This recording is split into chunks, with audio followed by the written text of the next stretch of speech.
أعوذ بالله من الشيطان الرجيم بسم الله الرحمن الرحيم الحمد لله رب العالمين الرحمن الرحيم مالك يوم الدين إياك نعبد وإياك نستعين اهدنا الصراط المستقيم صراط الذين أنعمت عليهم غير المغضوب عليهم ولا الضالين.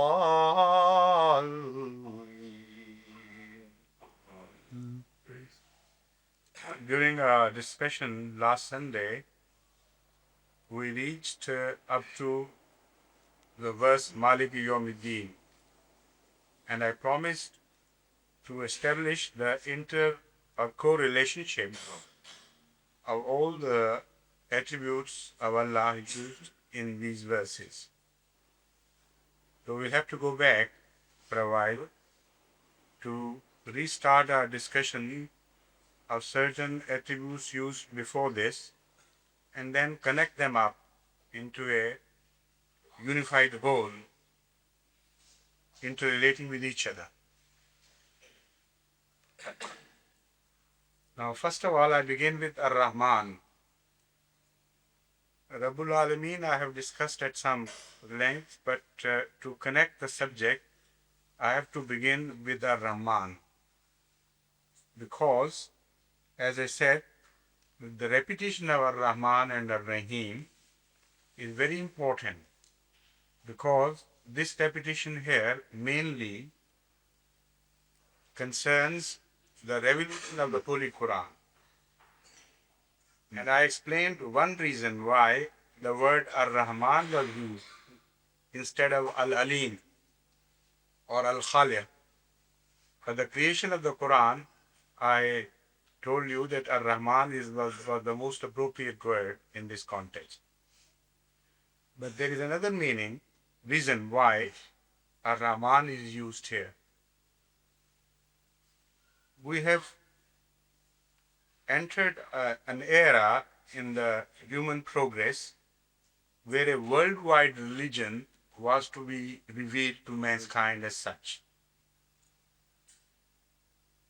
And the attribute Rahman means a kind or beneficent being which does not make distinction between one group of a people and another. Both disbelievers or believers, blacks and whites, reds and yellow, they all stand as one to that being, and his beneficence flows without differentiation, without discrimination. So it is for the first time that a worldwide religion was to be revealed. It was for the first time that a religion addressing both the blacks and the whites, the reds and the yellows, was to be revealed for the benefit of the whole mankind as such. So the most appropriate word for that should have been Rahman, because we have seen the application of Rahman vis-a-vis the entire world, and we know that the believers and non-believers are not made any distinction in the general manifestation of Rahmaniyat. The weather, for example, treats all alike. The rains come and go, the seasons come and go, and the various phenomena of science, as revealed in various branches, are equally applicable to all. No distinction is made between a dear one and the one who is not dear, one who is hostile to Allah or one who praises Him. They all stand alike. So a religion which was to be revealed not just to a tribe, to Israelites or to Hindus or to Iranians, that must have its authority from Rahmaniyat.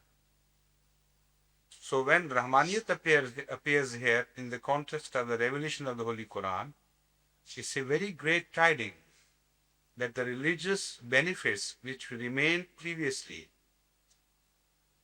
limited to various people, now those benefits have been liberated from those parochial walls, and they have been made universal now, because it is the Rahman God who is now speaking, who is now giving the message.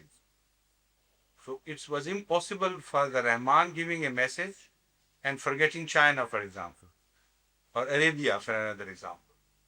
The whole mankind has to be addressed when Rahman God addresses the mankind. And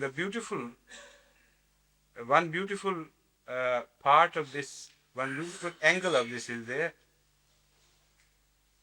If you read the entire books, all the books, which are called the holy book, pertaining to various religions in various countries, you will not find a single reference of a book having been revealed in relation to Rahman.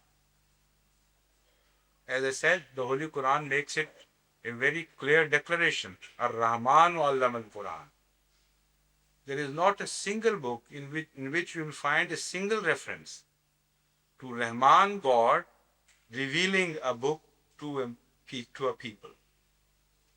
It was logical that because if Israelites were at rest and the Bible said it is Rahman God who is speaking to the Israelites by the way of Torah, for example, then it would not fit into things if he spoke only for the benefit of Jews and said it was Rahman who was addressing them. His limited address would belie the word Rahman, or the source of Rahmaniyat, because Rahmaniyat has to stand for all alike together. Now there are other applications of the word Rahmaniyat which have to be explained to you, and as a Muslim you should know them, because with regards to other religions their knowledge is quite useful.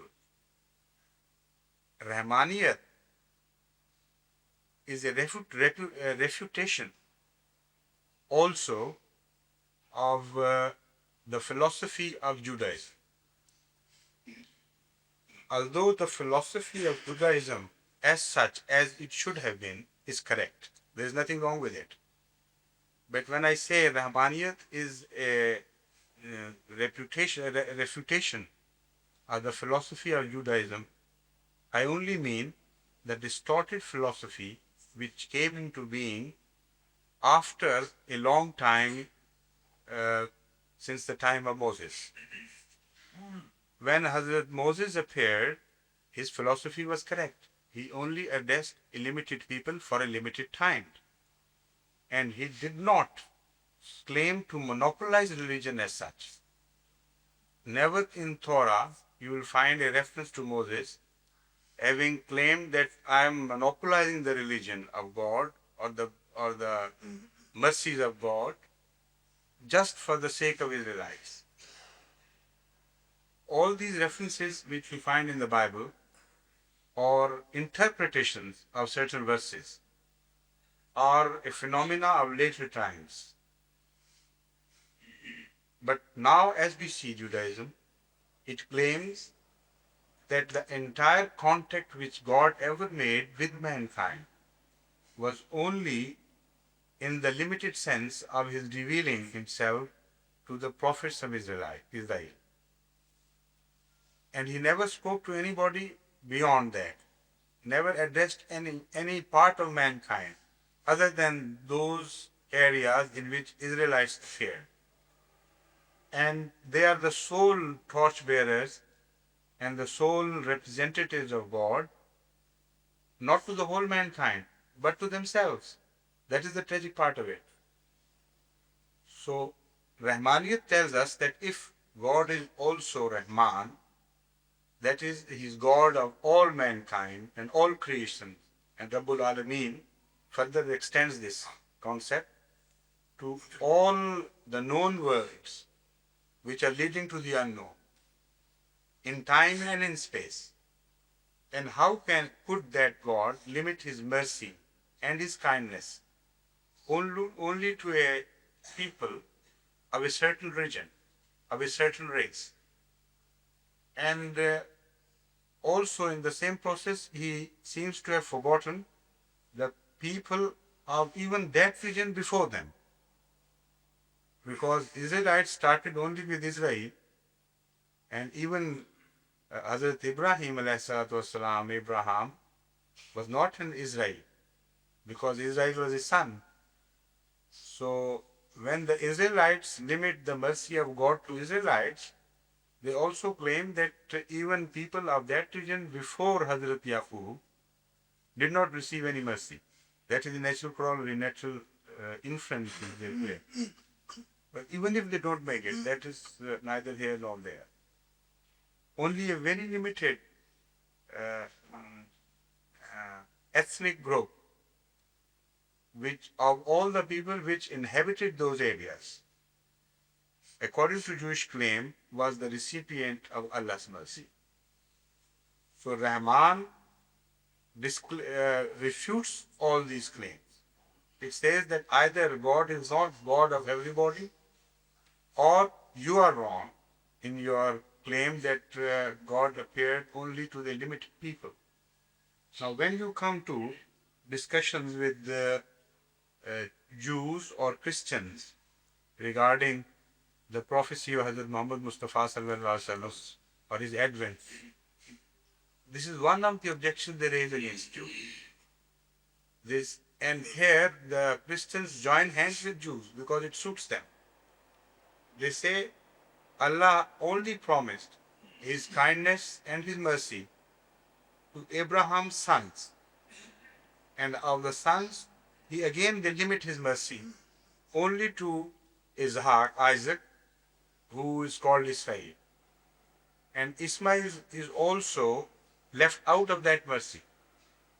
So not only God's mercy is limited to a certain people, but further distinction is made, further differentiation is made, and discrimination is made, even in the one single family, according to their claim.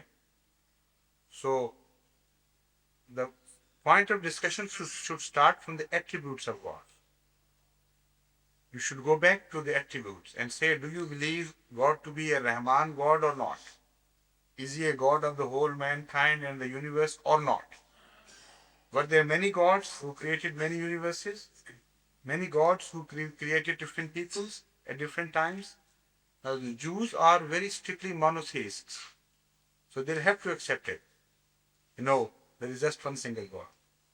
So if there is one single God, then it's impossible for Him to limit Himself or His manifestations to one single people. And of that too, to be so discriminative as to reject one part of the same family and choose the other one.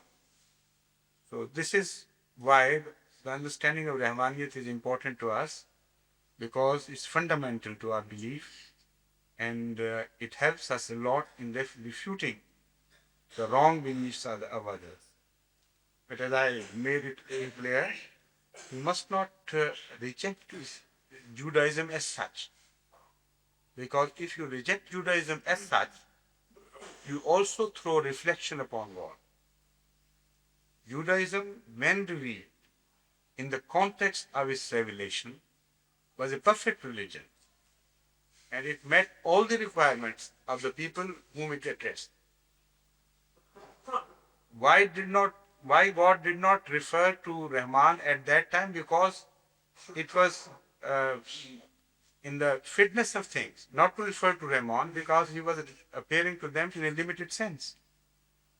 So this is why He did not use the word attribute Rahman as applicable to the revelation of Torah. Now, Rahimiyat refutes the philosophy of Christianity in the same sense. But again, I warn you that the philosophy of Christianity, as adopted by the Christians of latter days, not the philosophy of Christianity of Christ, of course. Rahimiyat means a being, a quality which not only repeats itself, but when you put in labor, it gives you much more than your labor. So, it is not only a strictly just God, which is presented by the Holy Qur'an, or by Surah Al-Faatiha to begin with, but more than a just God is revealed to you in the word living here.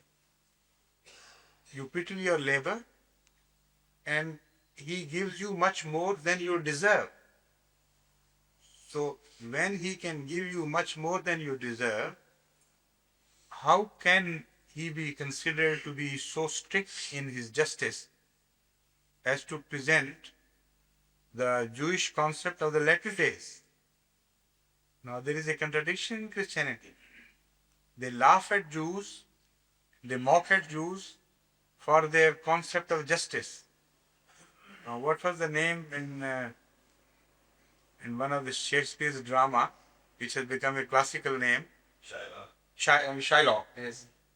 So they laugh at Shylock, and when they explain Christianity to the rest of the world, they present God exactly as a Shylock, who cannot forgive.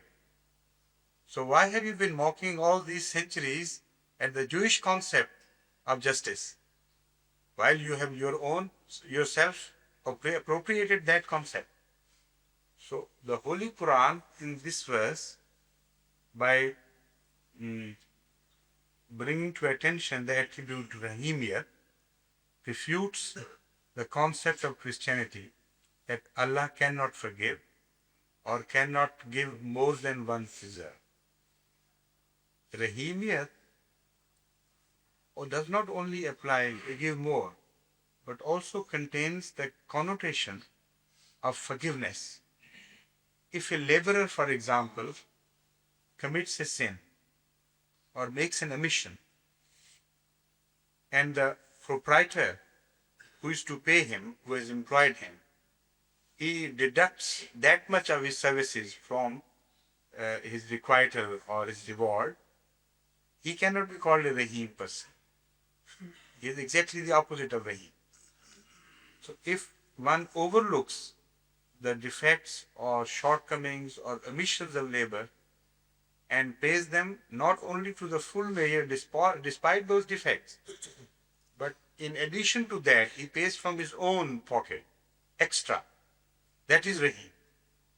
So if you believe in a Rahim God, there is absolutely no room for Christianity with the philosophy which they present to us that Allah cannot forgive sins because He is just.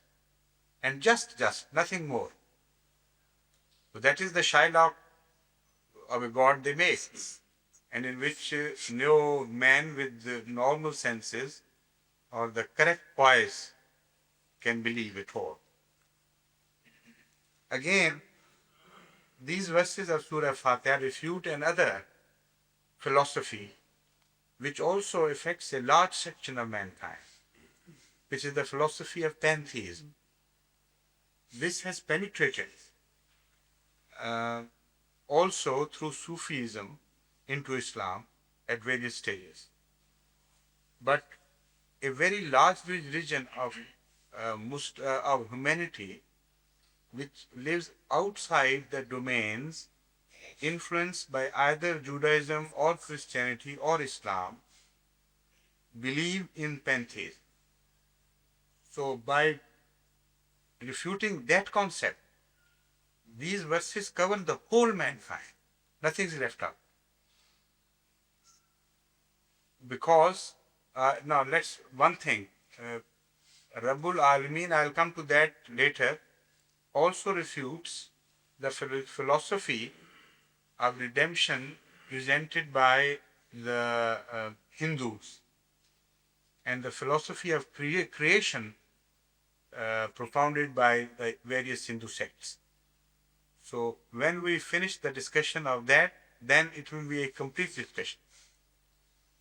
Every type of philosophy which can oppose the Islamic philosophy is dealt with in these short verses.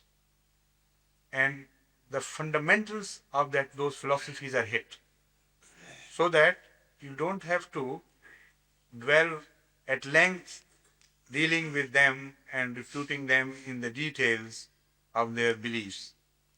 The fundamentals are destroyed in Surah Al-Faatiha. And it has to be like that because Surah Al-Faatiha is the fundamental surah controlling the entire Qur'an. So it could have only dealt with fundamentals of other religions as well. And the details are found elsewhere in the Holy Quran, spread over all the surahs, throwing light on how to handle all these philosophies at some detail. Those details are not omitted. But when you speak of Surah Fatiha, the fundamentals have to be shown to the world in these verses. Otherwise, the Surah Fatiha could not claim to have been the Quran or Qur'anul Azim, or a book or a verse covering everything pertaining to man. So now I'll come to the refutations of those two philosophies. Pantheism speaks of a God who is a phenomena of nature and does not enjoy a distinct personality as apart from nature itself. That is a top type of concept which was developed in his poetry by Wordsworth and also by Coleridge to some extent. But Wordsworth of England was one of the most important flag bearers of this type of concept of God, a pantheist God, God who reveals himself in nature and cannot be treated distinctly as a different person other than nature itself. So this is a philosophy which covers the Far East, the Chinese, the Koreans, the Japanese, and other smaller nations, Indo-Chinese nations.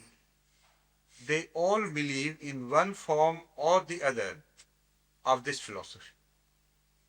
Their religious denominations change many a time, from Confucius, the followers of Confucius, to some sort of Taoism or Shintoism. But this fundamental philosophy is common to all these. They say nature is God and God is nature, and there is no outside agency which can be called other than nature, a personification of powers to which they should bow. So they bow to nature as such, and they believe that their elders and the forefathers who have died, they also make a part of the nature as such, and they have to be worshipped as nature or manifestations of nature. Only man has achieved consciousness in nature. So because he has reached the summit, so the elders who have died, they go back to the same state of consciousness, mingled with nature, but not in the same body. So the elder worship has penetrated all these religions belonging to the Far East and the Southeast Asia because of this pantheist philosophy. The Holy Quran says, Alhamdulillahi Rabbul Alameen. Alhamdulillahi Rabbil Alameen. Praise be to Allah, all praise be to Allah, who is the sustainer and Lord of all Alameen. Now, Alam is something which cannot exist independently of the person who knows it, or a being which knows it. Alam cannot exist. The word Alam is so beautiful to express the concept of universe. that exactly fits in with the philosophy of the Holy Quran. When you say alam, there has to be one who knows, and that the person or being which knows is not a part of that alam. It has to be a different thing. So in that respect, there has to be one distinctive being, completely apart from all that is created. And that is Allah. And that being has also been described as Rabbul Alami, sustainer of that alam. And also Rabb means creator of that alam. Rabb, having combined the quality, the attributes of Rahman and Rahim, in fact also acquires the sense of creation. So Rabb is not just a being which sustains, but a being which also creates. Thirdly, Rahmaniyat also means lordship, the proprietary, the complete ownership. So there is a possession and a possessor, a slave and a lord, a thing known and a being which knows. So all these applications make it very clear that there is no concept of pantheism acceptable to Islam or the Holy Quran. But it is not just a claim. As I told you, the Holy Quran stands out in its treatment of logical arguments when it addresses the non-believers. It has a beautiful, distinct attitude which has never been adopted by other religions in such perfect beauty. It claims, and within that claim, you will find the argument itself. Apparently, from one point of view, it is a claim, but you give it a little turn, and you immediately begin to recognize that it was not a claim, it was an argument. So, Rabbul Alameen is a claim from one point of view, and an argument from another. Because when you turn to the nature, there you find that the sustainer has to be something apart from what is sustained. Creator has to be something apart from what is created. Because there is perfection and harm in the creation. And things are leading to something beyond. As I said, alam also means a thing which is known thing which leads to the unknown. So that subject I have discussed at length. When you go back to that, then you will understand that it is not a claim. It is a positive proof from the study of the universe that creator has to be different and creation has to be different. Sustainer has to be different and the sustained has to be different. Pointing finger has to be different and the one pointed out has to be different. Logically, they cannot be one and the same. And the study proves it. So pantheism goes on. So also, the concept of the Hindus, as presented by various schools of Hindu thought, that God coexisted with the universe. Although they are not pantheists, this is the difference between the philosophy of Hindus as against all the pantheistic philosophies. And once you cover the Hindu philosophy, then all the philosophies put together which were ever conceived by man to be true are dealt with by Surah Al-Faatiha effectively. And you can't present a group of philosophies which has been left out of this. It's all comprising and leave nothing out.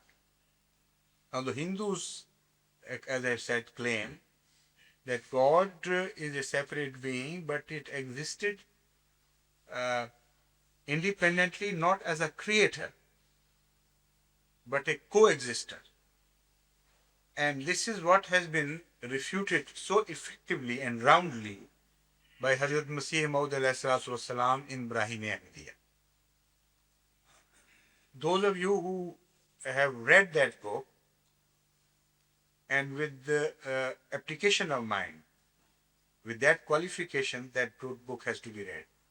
Otherwise, you will not understand it. It's a concentrated book, so highly concentrated that at times you will not enjoy even the beauty of the book because it's too highly concentrated for ordinary mind to perceive. And at times you may go to sleep while reading it. But it's such a heavy reading for you. You know, when you go for a light reading, which is superfluous and fiction, it is seldom that you go to sleep. But turn to your syllabus and serious reading, then you'll know how quick the sleep comes to you. So this is exactly what people call boring. It's not boring. As the subject, there is nothing boring in the subject itself. There is something you lack. You're not up to that mark. And then you get bored. So many writers on Hazrat Masih Maud, particularly the hostile writers, have said that what we had heard so much of Brahine Ahmadiyya, but when we tried to read it, it was headache. We couldn't read, couldn't understand. It was like a school student trying to understand Einstein. You would create headaches to him. And hardly he would have finished the first page when he would go to sleep. So this is what this book, this great book, Brahine Ahmadiyya, causes to the ordinary students. And so I warn you, first you must bring all your faculties to be harnessed by your, to be harnessed and made ready. Enter this book before you ever endeavor to enter this book. But once you do, once you begin to understand, then you will realize why the great scholars of Hazrat Masih Maud times paid such high tributes to this book. This is one book which created history in India. This is one book which completely opened up a new era in Islamic discussions vis-a-vis other religions. And Hazrat Masih Maud has effectively dealt blows to all these four philosophies which I have mentioned in Brahiniya, and particularly to the Hindu philosophy. And also the Christian, of course, but the Hindu philosophy he dealt with to begin with mainly, because they were the main opponents of Islam at that time and most vocal opponents of Islam. So the whole Surah Al-Faatiha tells us, Rabbul Alameen, Ar-Rahman and Ar-Rahim, that Allah was not a co-exister, but a creator with full knowledge and complete knowledge of the requirements. Now, if universe was on its own, eternal, then there should not have been any relationship to what it contained and what was to become later on, to appear later on, and the relationship between what it contained and what was required by the creation of the future. This is a very important point which one must understand fully. If something coexists with Allah and Allah only overpowers it, because that being is unconscious and Allah is conscious. Allah has some strength and energy to conquer things and to manipulate things, according to Hindu philosophy. And the material world has not that consciousness or that power. So he usurps the qualities which existed in the form of matter and put them together in a manner as you make potions out of various things. You put them together and bring out new qualities. So this is the job of Allah according to Hindu philosophy. At best, he was a chemist. who put various qualities together and created new attributes out of those, new qualities out of those. But the Holy Quran says that Allah is Rahman. Rahman means a being which meets with the requirements of the future creations before ever they are born. So if in the universe you find such a phenomenon that the future creations requirements are met with long before that creation ever came into being, then there has to be a conscious outside being which created that universe. Otherwise, just by chance, it cannot happen. I'll quote examples from the natural history. At various stages, the scientists tell us various stages of life were reached. For example, at some stage, dogs were created, or carnivorous animals, let's say, were created. And at other stages, herbivorous animals were created. And whenever an animal was created, his requirements were already there in nature. They were created before him. And this is a very interesting study. If you study the natural history, in this relationship of what is created and what are his requirements, you will find the whole subject perfectly matching. When man was created, all that was needed for man had been created before him. When horse was created, all that was needed for a horse, for his sustenance, had been created before him. So the progress went on. There is a sort of evolution, not only in biological life, but also in the environments. And that progress and evolution of environment is keeping pace with the requirements of the biological life. So that refutes the Hindu claim that matter coexists with God and he only played with it and controlled it and conjured up tricks by bringing into interplay various qualities which were already in existence in the universe. That is the Hindu claim. That could have happened, let's see, because nobody was born, nobody was conscious at the time of the creation. So if for a while, let's say, okay, we believe in that, but then we apply it to what we see. And according to the Holy Quran, you will see Rahmaniyat.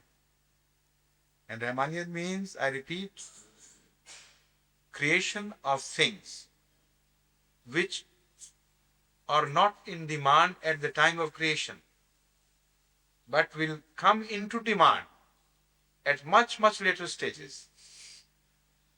And that being which is created will not find itself having fallen short of requirements, deprived of certain requirements. So this is the study which will lead ultimately to the full and complete refutation of the Hindu philosophy. I'll come to another aspect of the same by bringing your attention to the requirements of man now, not as a biological life, but as a man in particular. And I have explained it at various times, only I'll shortly refer to it. That when man was created, much before man was created, his requirements had been not only fully created but preserved. And they were revealed to him only when man reached that stage of development when he could put them to some use. For example, coal was created far in advance in time before man was ever created. But the discovery of coal was made available to man only when man was capable of utilizing coal, not before that. It was hidden under the surfaces. When man reached a stage of scientific achievements and progress in knowledge, where he could dig for his things so deep as to bring out coal and to put it to certain use like external combustion engines. It was only then when coal was made available to him. Again, internal combustion engines came into being much later. Or we put it in another way, man reached a stage of knowledge and progress where he could invent internal combustion engines, for which coal would not meet his requirements. He needed oil. And that oil, which he needed at a much later stage of his development, had been created long before his creation, or even the creation of his ancestors, or even the creation of their ancestors. So long before that about 3 billion years before the creation of man, the oil was not only created in a form, but was also preserved in a manner that it will not be wasted. It will not mix and thin out with other things. It will remain preserved and well tucked up in certain places where man will reach it only when he will require it. This is Rahmaniyat. And how can you say that Allah coexisted with dead matter and brought it to life only through his mingling things together? Because in that case, this Rahmaniyat could not come into place. Only a conscious creator thinking of making a blueprint first of its creation, then giving a detail or let us say, to deal in detail with each quality of his creation and his requirements, could have thought of these things. He has to be a creator. Otherwise, he could not have gone into such complete planning of creation. So that oil, as I was talking about, was created long before, so long that when the age of dinosaurs was covering the whole globe, almost the entire globe, and every other form of life was subservient to it.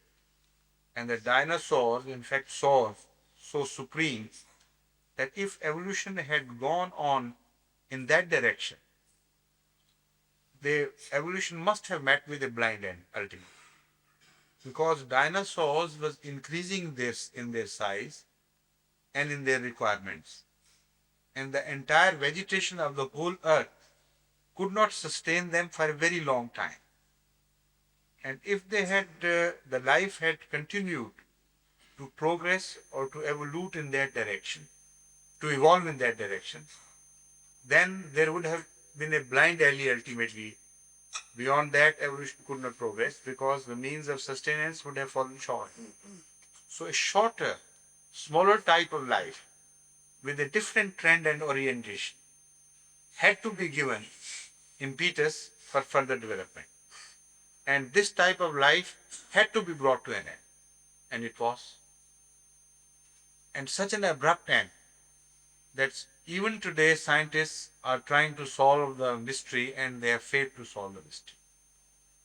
One theory is projected and they think they have solved, and then later on another theory comes and they say, no, we have not yet solved that mystery. The mystery of a meteor falling with certain chemicals brought to the earth, that was at one time very popular theory. But now it has gone overboard. But we're not concerned with that. Let's fall back to the subject.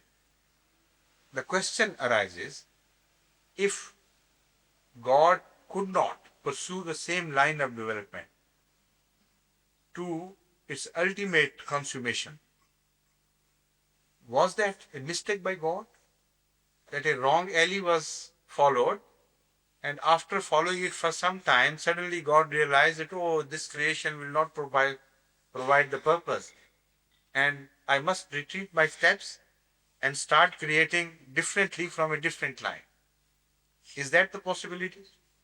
Some philosophers believe exactly that is the perhaps reason why it so happened.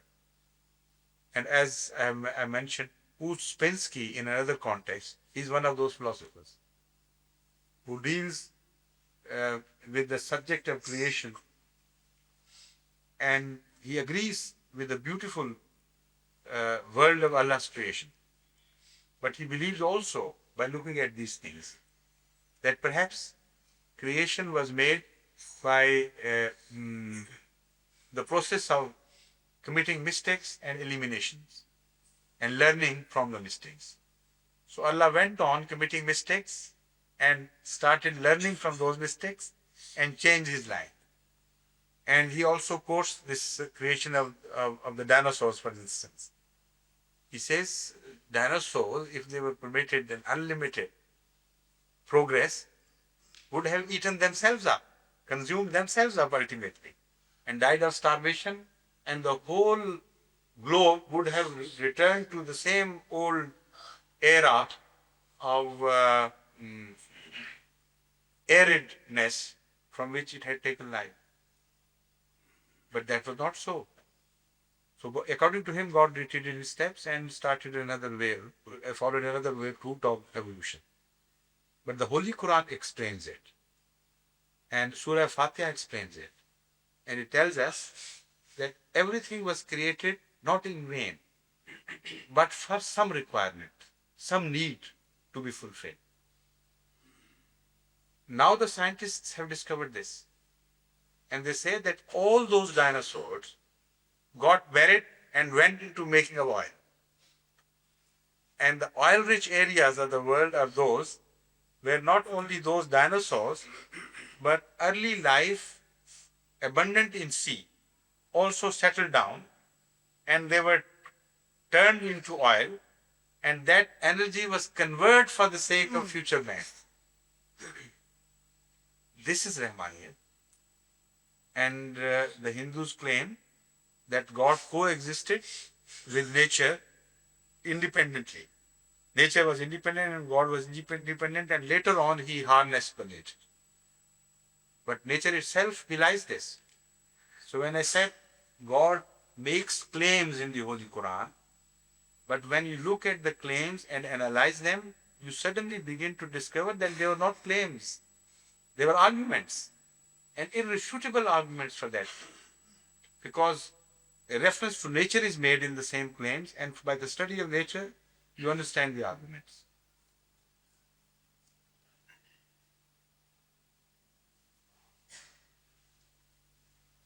Now there is another interesting, now coming to the subject of correlationship.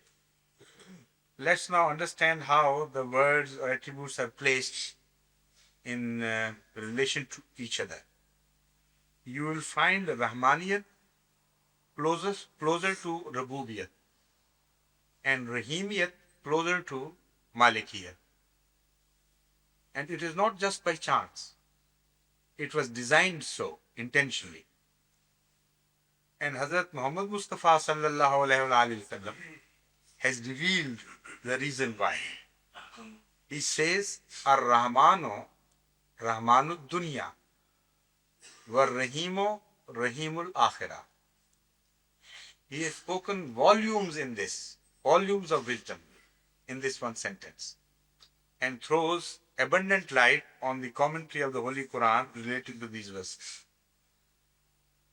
Ar-Rahmanu Rahmanud Dunya, that the quality or attribute of Rahmaniyat has its primary application to the world of the past, or the world of materialism, or the world which is closer to us. And Rahimiyat, on the other hand, is the word of the second nature which evolves from Rahmaniyat. and travels in the future until it reaches Malikiyat and join hands with Malikiyat. Because Rahimiyat deals with the law of crime and punishment, labor and rewards. And Malik is the one who rewards or who punishes. So Rahimiyat had a natural connection with Malikiyat. So it was mentioned in juxtaposition to Malikiyat. And Rahmaniyat has been mentioned closer to Rububiyat because it has its relationship with the, not only with the world of religion, but also with the world of, with the non-religious world. As such, I mean, before ever religion was created, Rahmaniyat was in action, and Rahmaniyat was in action before Rahimiyat. It created dunya. Now, dunya and akhirah, it's a relationship, in fact, to which Rasulullah Sallallahu Alaihi Wasallam points out. This tradition of Hazrat Sallallahu Alaihi Wasallam does not bifurcate this world from the world to come alone. Dunya is the word applicable to all which is closer, or as a first step. All that belongs to the first step is dunya, and all which is created as a resultant is akhirah. Beginning is dunya and the end is akhirah. And this process in shorter application is observed everywhere in the world.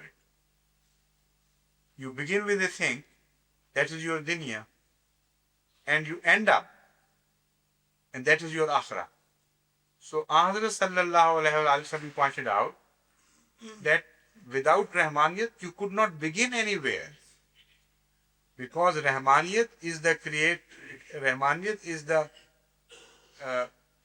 power behind every creation. Without your capital, how could you go into trade? So the provider of capital, which is dunya, capital is dunya for you because you begin your journey with capital. That was provided by Rahman.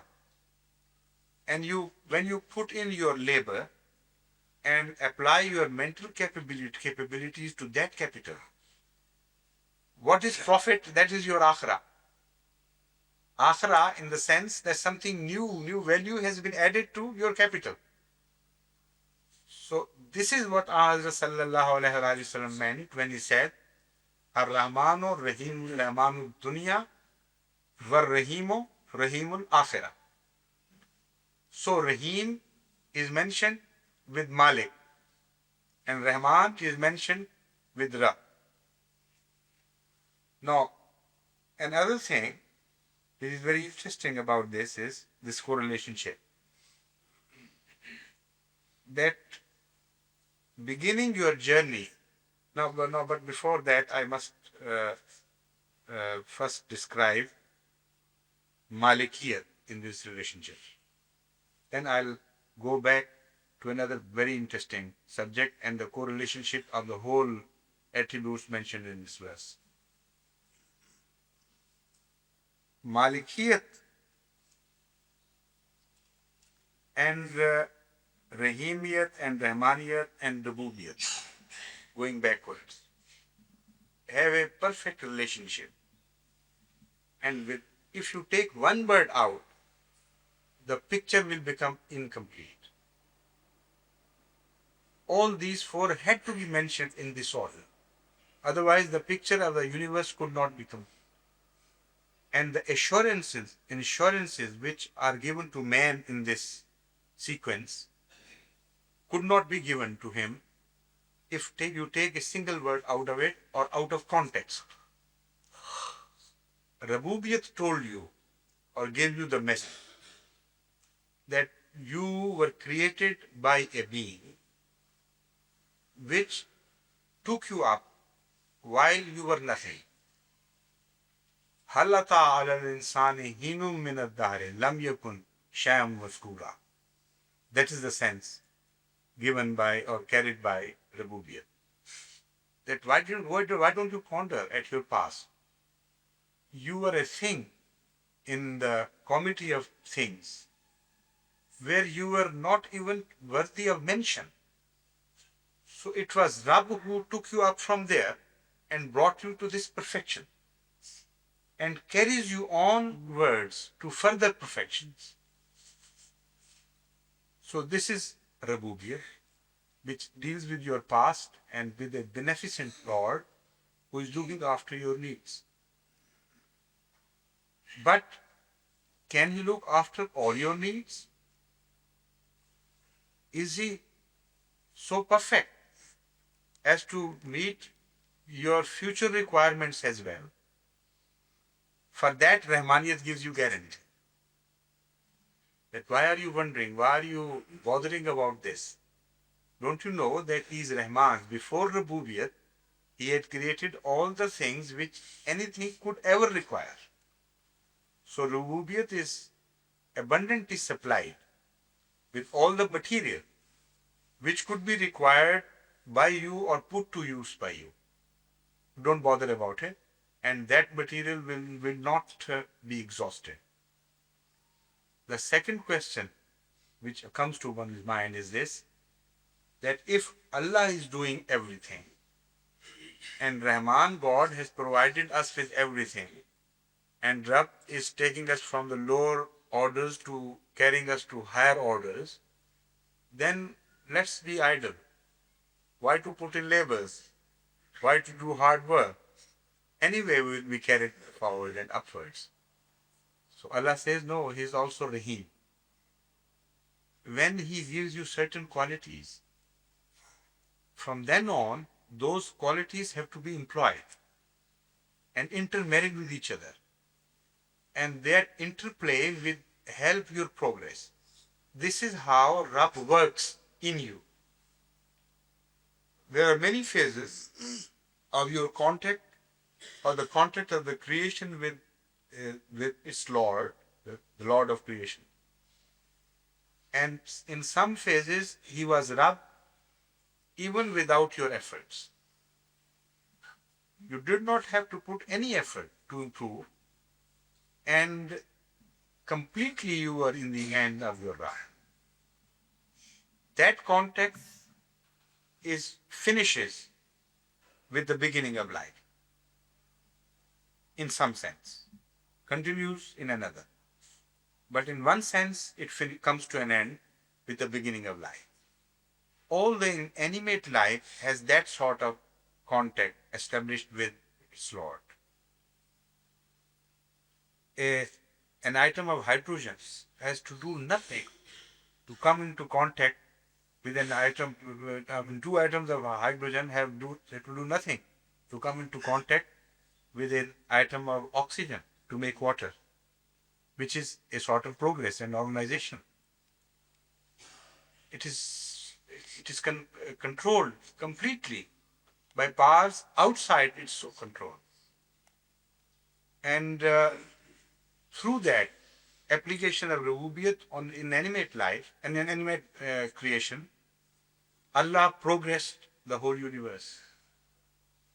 But with beginning of life, a new process started. And that was the process of Rahimiyyah, where you would definitely be progressed. You will definitely be carried to loftier heights. But only if you put in your own efforts, put in your own lot, and that also correctly. If you did not, then you may also lose whatever you had gained and fall back in the order so that you could revert to earlier types instead of progressing. That is Rahimiyyah. It gives you a glad tidings of progress with your share in it. But also it gives you a warning that if you did not apply your share from now on, then you can revert to earlier stages as well. This has been explained, this meaning of Rahimiyat has been explained in Surah 3. خلقنا الإنسان في أحسن تقويم ثم رددناه أسفل سافلين إلا الذين آمنوا وعملوا الصالحات فلهم أجر غير ممنون. So that surah has its root in Rahimiyat. As I explained to you, various surahs of the Holy Quran and various subjects referred in the Holy Quran have their roots in some of the attributes of some of the verses of Surah Al-Faatiha. So this is exactly what has been explained there. It says, قَدْ خَلَقْنَا الْإِنسَانَ فِي أَحْسَنِ تَقْوِيمٍ. We created man in the best order of, let's say, taqweem is a very wide word. It means with the best formula. A formula which could not fail to work. And it was a beautiful formula applied to the creation and progress of universe. So when we created man with ahsan taqweem, summa radadnahu asfala safilin, then we returned it to its earlier stages. Or it was a sort of retrograde progress, opposite progress. But what is the purpose of all this exercise? It is futile. The Holy Quran says no. Just wait and we'll explain further. إِلَّا الَّذِينَ آمَنُوا وَعَمِلُوا الصَّالِحَاتِ. Those who put in their share in that scheme of things and did good job, good works, good deeds, they were not returned to the earlier stages. There was no retroward treatment to them. For them, there was ajrun ghairu mamnoon. Unlimited progress is guaranteed to them, was guaranteed to them, still guaranteed to them. So that is evolution under the guidance and control of Rahimiyat. So now we are given the glad tidings that we will have our own share, and here where Ana starts, I, we, and the whole struggle of life through that ego begins. And this is further explained in various verses of the Holy Quran, but then that will take too long a time. Already we are, is that 9:15? Yes, exactly. So, let's try to finish it before the Adhan time. Rahimiyat is all right, but we must be guaranteed that all our labor will be rewarded from outside, and if we make our mistakes or untoward things happen, then the labors will not be lost. Otherwise, there will be great hazard faced by man.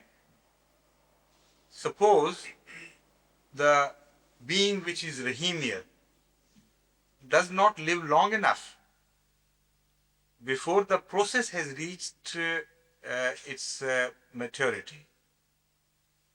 Many a mother has died, leaving her child an orphan before the child reached a certain state of maturity.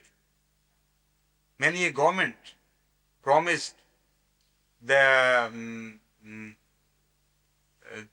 people, the inhabitants of that country, that if you join hands with us, put in your labor and do that thing, we'll reward you with that and that. For industrial program, very ambitious industrial program is launched by the governments, and by the time the time of reward comes, the government is no more.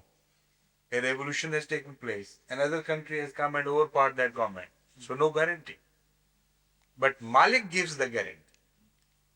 And not only Malik, Malik-i Yawmiddin, which says that every time of reward is completely within the power of Allah and controlled by God.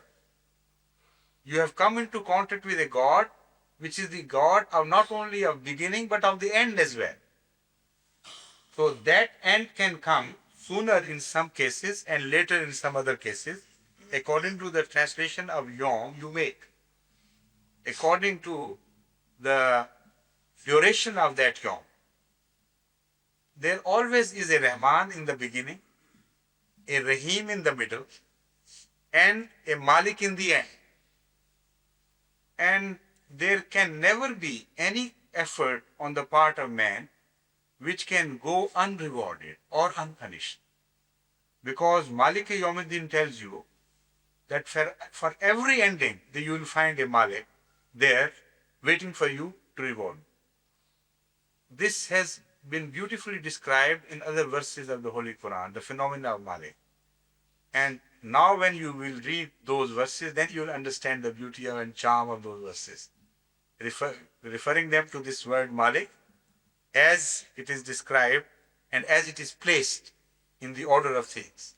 Then you will understand when God says that there are people who are pursuing the charm of this world. They think they are gaining things, but when they reach end, their end is like the end of a man who is pursuing mirage for the sake of water, in pursuit of water. So when he reaches that point where he thought mirage was, he finds Allah there to recompense him or to requite him or to punish him for what he did. As a Malik. So that Malik is not only to be met with after death, as I told you earlier, that Malik is the Malik of every phenomena of reward and punishment. So it completes the whole picture. After that, after that, I think we better finish here because time for Rosa has come. It's a very beautiful explanation or commentary on this verse and its correlationship from a different angle. Of that I'll speak later. Assalamu alaikum.